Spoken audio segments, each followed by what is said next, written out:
തിരുവനന്തപുരത്ത് യുവ കർഷകന് തണ്ണിമത്തൻ കൃഷിയിൽ 100 മേനി വിജയം. അന്യസംസ്ഥാനങ്ങളിൽ മാത്രം കണ്ടുവരുന്ന വേനൽക്കാല കൃഷിയിലാണ് അരുവിക്കര സ്വദേശി സുധീഷ് നേട്ടമുണ്ടാക്കിയത്. വീടിന് മുന്നിലുള്ള 30 സെന്റ് സ്ഥലം പാട്ടത്തിനെടുത്താണ് സുധീഷ് കൃഷി ആരംഭിച്ചത്. നമുക്ക് ആ റിപ്പോർട്ട് കാണാം.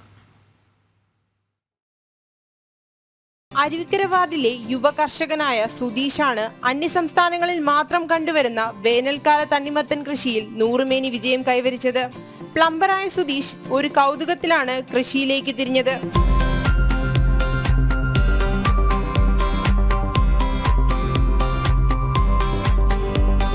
വീടിന് സമീപത്ത് വർഷങ്ങളായി കാടുപിടിച്ചു കിടന്ന 30 സെന്റ് സ്ഥലം പാട്ടത്തിനെടുത്തു.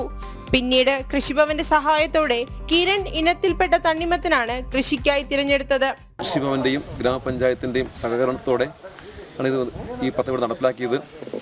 എന്തുകൊണ്ടാണ് ഇതിൽ അഭിമാനമാണ്.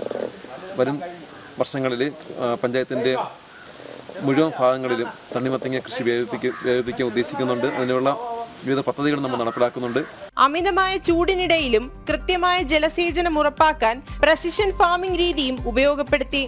70 ദിവസത്തിന് ശേഷം വിളവെടുത്തപ്പോൾ 3000-ഓളം തണ്ണിമത്തൻ ലഭിച്ചു. പ്രസിഷൻ ഫാമിംഗ് എന്ന രീതിയിലാണ് കൃഷി ചെയ്യുന്നത്. അതായത് കൃത്യത കൃഷി. ഓരോ ചെടിക്കും വേണ്ട വളവും വെള്ളവും ഓരോ ചെടിക്കും അതിൻ്റെ മൂട്ടിൽ കൃത്യമായിട്ട് എത്തിക്കുന്ന ഒരു രീതിയാണ് ഈ പ്രസിഷൻ ഫാമിങ്. നട്ട് 70 ദിവസമാകുമ്പോൾ തന്നെ അതിൻ്റെ ഇന്നിപ്പോൾ 70 ദിവസമല്ല 68 ദിവസമായി വിളവെടുക്കുന്നു. ഒരു നല്ല സാധ്യതയുള്ള ഒരു കൃഷിയാണ്. വിവരമറിഞ്ഞ് നാട്ടുകാരെത്തി മണിക്കൂറുകൾക്കകം മുഴുവൻ തണ്ണിമത്തനും വിറ്റഴിക്കപ്പെട്ടു.